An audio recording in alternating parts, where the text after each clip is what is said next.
السلام علیکم۔ بے حد درود حبیب خدا و آل محمد و اصحاب محمد صلی اللہ علیہ وآلہ وسلم۔ میرا نام فہیم حاصل اور آپ دیکھ رہے ہیں میرا فیس بک اور یوٹیوب چینل۔ آج کا ہمارا موضوع فلسفہ کربلا کہ کربلا کیوں وقوع پذیر ہوئی اور کربلا سے کیا سبق ہیں جو ہمیں حاصل کرنے چاہیے۔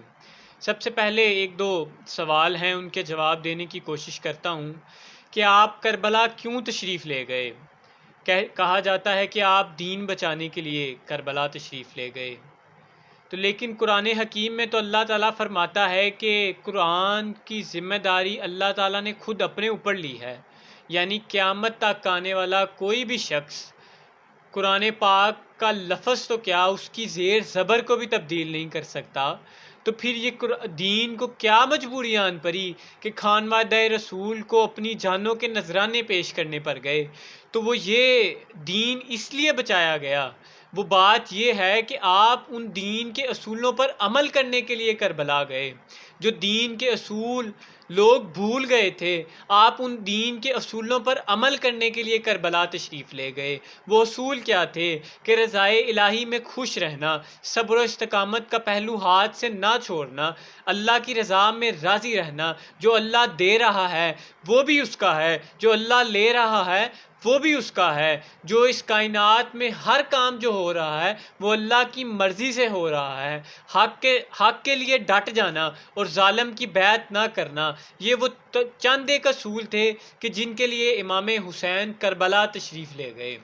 پھر یہ کہ آپ حاکمیت کے لیے یا سلطنت کی باغ دور کے لیے یا بادشاہت کے لیے کربلا میں گئے یا یزید کے پاس جانا چاہتے تھے، تو آپ کو اس بات کا علم نہیں ہے کہ اگر جنگ کے لیے جانا تھا یا آپ کو حاکمیت کے لیے جانا تھا، سب سے اچھا تو یہ تھا کہ آپ مدینہ منورہ میں بیٹھتے یا مکہ مکرمہ میں بیٹھتے اور وہاں سے خلافت کا اعلان کر دیتے۔ حالانکہ یزید کو بھی اسی بات کا ڈر تھا کہ بہت سے جلیل القدر صحابہ کرام، جن میں عبداللہ ابن زبیر، عبداللہ ابن عمر، حضرت عبد الرحمن بن عوف کے بیٹے اور بہت سے جلیل القدر صحابہ کرام، جن کی یزید بیعت لینا چاہتا تھا، جس کا اس کو پتا تھا کہ ان کی بیعت نہ ہوئی تو مجھے کسی نے حاکم ہی نہیں ماننا، تو یعنی اس کو بھی اس بات کا علم تھا۔ تو امام حسین کو اس بات کا علم نہیں تھا۔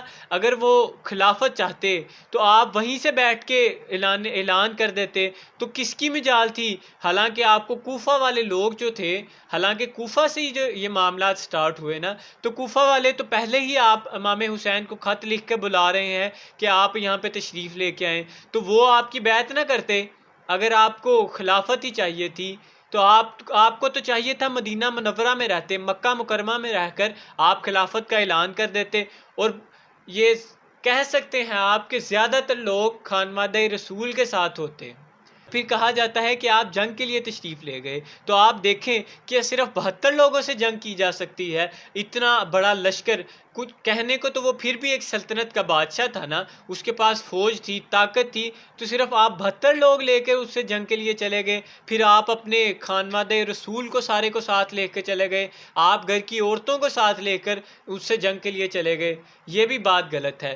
پھر اس کے بعد کہا جاتا ہے کہ بہت سے صحابہ کرام تو موجود تھے، تو انہوں نے آپ کا ساتھ کیوں نہیں دیا، وہ آپ کے ساتھ کیوں نہیں چلے؟ تو اس کی وجہ یہ ہے، حضرت عبداللہ بن عمر نے آپ حضرت امام حسین کے پاس تشریف لائے اور آپ کو اتنا منع کیا کہ آپ وہاں پہ نہ جائیں۔ حضرت امام حسین نے فرمایا کیا آپ کو یہ لگتا ہے کہ میں غلط ہوں؟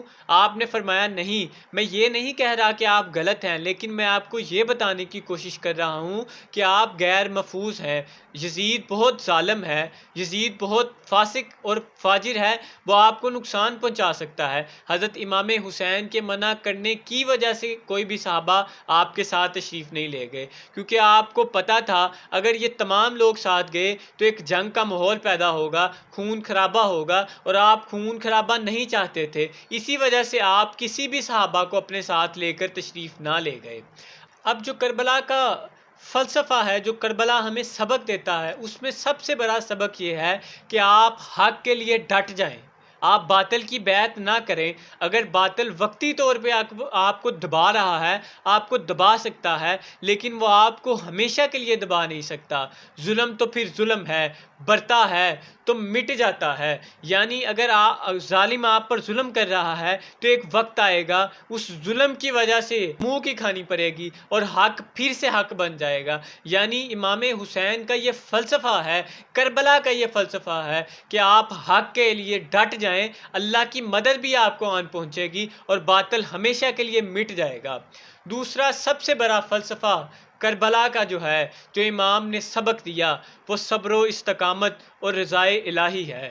صبر کا وہ نمونہ جو امام نے قائم کر دیا، قیامت تک آنے والا کوئی بھی شخص جو ہے اس طرح کا صبر نہیں کر سکتا۔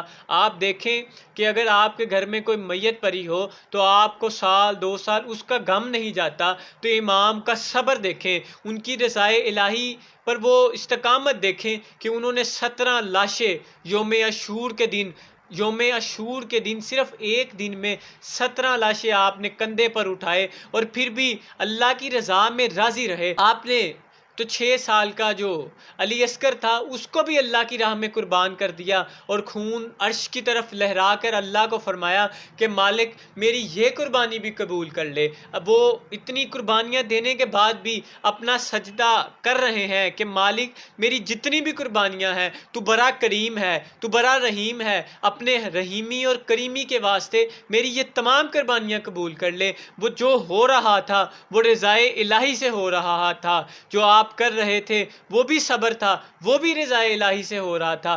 آپ نے صبر کی وہ اعلیٰ مثال قائم کی جو قیامت تک آنے والے تمام لوگوں کے لیے ایک راہ ہے، ایک نمونہ ہے کہ آپ دیکھیں کہ انہوں نے تمام اپنا خانوادہ لٹا دیا، گھر لٹا دیا، آل لٹا دی، اولاد لٹا دی، مال لٹا دیا، لیکن اللہ کی رضا میں راضی رہے اور صبر کا دامن ہاتھ سے نہیں چھوڑا۔ پھر کہا جاتا ہے کہ امام پر پانی بند کر دیا گیا۔ میں سمجھتا ہوں کہ یہ امام کی توہین ہے، خانوادہ رسول کی توہین ہے اگر کوئی شخص یہ کہے کہ آپ پر پانی بند کر دیا گیا۔ نہ، آپ پر پانی بند نہیں کیا گیا، آپ نے اللہ کی رضا کے لیے پانی کو چھوڑ دیا کہ مالک اگر تو چاہتا ہے کہ ہم پانی نہ پئیں تو ہم پانی چھوڑ دیں گے۔ لیکن آپ دیکھیں کہ حضرت عمر فاروق نیل کو خط لکھ رہے ہیں کہ اگر تو اللہ کے حکم سے چلتا ہے تو چل، ورنہ ہمیں تمہاری کوئی ضرورت نہیں۔ اور تاریخ دان لکھتے ہیں کہ نیل اس کے بعد آج تک کبھی بند نہیں ہوا اور نیل کا جو پانی کی سطح تھی وہ 16 میٹر تک بلند ہو گئی اس خط کے بعد۔ تو کیا وہ عمر جو حضرت اپنے بیٹے کو کہہ رہے ہیں کہ حضرت امام حسین سے لکھوا کے لاؤ کہ میں ان کا نوکر ہوں اور یہ بات جو ہے میری مغفرت، میری بخشش کرے گی، تو آپ دیکھیں کہ جو سردار ہے وہ کچھ نہیں کر سکتا، وہ سب کچھ کر سکتے تھے۔ آپ دیکھیں کہ حضرت اسماعیل نے اگر ایڑیاں رگڑی تو آب زمزم جاری ہو گیا، تو کیا علی اصغر ایڑیاں رگڑتا تو پانی نہیں جاری ہو سکتا تھا؟ کیا امام حسین اگر ایڑیاں رگڑتے، کیا اگر آپ ایڑی زمین پر مارتے تو کیا پانی جاری نہیں ہو سکتا تھا؟ ہو سکتا تھا۔ نہر القمہ بھی پاس تھی، دریائے فرات بھی پاس تھا، وہ اپنا رخ بدل سکتے تھے، لیکن آپ نے اللہ کی رضا میں خود کو راضی رکھنا چاہا، رضائے الہی میں راضی رہے، صبر کا دامن ہاتھ سے نہیں چھوڑا، استقامت کو اپنایا آپ نے۔ پھر یہ کہ آپ کو مظلوم ثابت کرنے کی کوشش کی جاتی ہے۔ پھر آپ دیکھیں کہ جیسے ہی محرم کا عشرہ شروع ہوتا ہے، محرم الحرام کا مہینہ سٹارٹ ہوتا ہے، تو کالے کپڑے پہن لیے جاتے ہیں، گریہ زاری کی جاتی ہے، ماتم اور فضولیات کی جاتی ہیں۔ پوچھا جائے تو کہا جاتا ہے کہ جی ہم ان کی مظلومیت کو ظاہر کرنے کے لیے، ان کے غم کو تازہ کرنے کے لیے یہ سب کچھ کر رہے ہیں۔ تو ان لوگوں کو یہ خیال نہیں آتا کہ یہ وہ تمام کام ہیں جو یزید نے امام کے ساتھ کیے۔ آپ نے تو وہ کام دیکھا ہی نہیں، آپ نے وہ فلسفہ دیکھا ہی نہیں کہ جس کی خاطر امام کربلا تشریف لے گئے۔ وہ پیغام کیا تھا، وہ فلسفہ کیا تھا کہ جس کی خاطر امام نے مدینہ چھوڑا، مکہ چھوڑا اور کربلا تشریف لے گئے، وہ کیا چیزیں تھیں؟ وہ اصول تو آپ نے اپنائے ہی نہیں۔ آپ دیکھیں کہ محرم کے سٹارٹ ہوتے ہی سبیلیں لگ جاتی ہیں، لنگر و نیاز تقسیم کی جاتی ہے۔ میں ان کے خلاف نہیں ہوں کیونکہ یہ تو ایک کمپلسری چیزیں نہیں ہیں۔ جو کمپلسری چیز ہے کہ جو فلسفہ امام ہے وہ کیا ہے؟ وہ رضائے الہی ہے، وہ تو کسی سے ہوا نہیں۔ وہ وقت دیکھیں، وہ وقت کتنا کٹھن ہوگا کہ آپ کی گردن کے اوپر تلوار رکھی ہوئی ہے اور آپ نے پھر بھی سجدہ کیا ہے اللہ کے ہاں، آپ نے پھر بھی اپنے رب کو منانے کی کوشش کی ہے، تو آپ کو اس بات کی شرم نہیں آ رہی کہ 10 محرم والے دن ہی آپ اس بات کی شرم کر لیں کہ امام نے تو تلوار کے نیچے بھی نماز نہ چھوڑی اور آپ سے یہاں پر ویسے نماز نہیں پڑھی گئی۔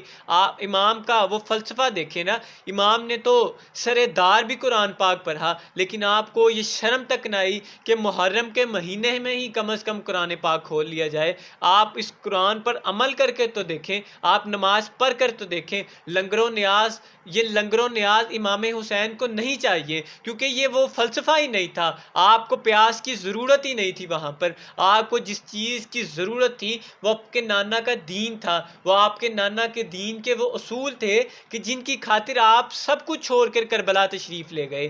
آپ دیکھیں کہ آپ نے امام حسین نے تب بھی نماز نہ چھوڑی، قرآن نہ چھوڑا، لیکن ہم بغیر تلوار کے، بغیر اتنے ظلم و ستم کے ہی قرآن چھوڑی بیٹھے ہیں۔ ہم نے نہ نماز پڑھتے ہیں، نہ قرآن پڑھتے ہیں، نہ رب کی رضا میں راضی رہتے ہیں اور اللہ سے ہر وقت شکوہ کرتے رہتے ہیں۔ یہ امام کا فلسفہ نہیں ہے، یہ حسینیت، یہ بالکل حسینیت نہیں ہے۔ یہ ماتم اور یہ فضولیات، یہ سب کچھ فضول ہے۔ یہ تو ظلم ہے جو امام حسین پر کیا گیا، تو آپ اس کو یزید کی یاد کو تازہ کر رہے ہیں یہ سب کچھ کر کے۔ آپ امام کے فلسفے کو تازہ کریں، آپ امام کے فلسفے کو یاد کریں، آپ قرآن پڑھیں، نماز پڑھیں، ذکر و اذکار کریں، مصلی پر اپنا سر کو جھکائیں کہ مالک امام حسین نے سر دار بھی قرآن سنایا، انہوں نے گردن پر تلوار ہونے کے باوجود بھی نماز پڑھی، ہم مالک گردن کے اوپر تلوار رکھ کر تو نماز نہیں پڑھ سکتے، ہم ایسے نماز پڑھ سکتے ہیں،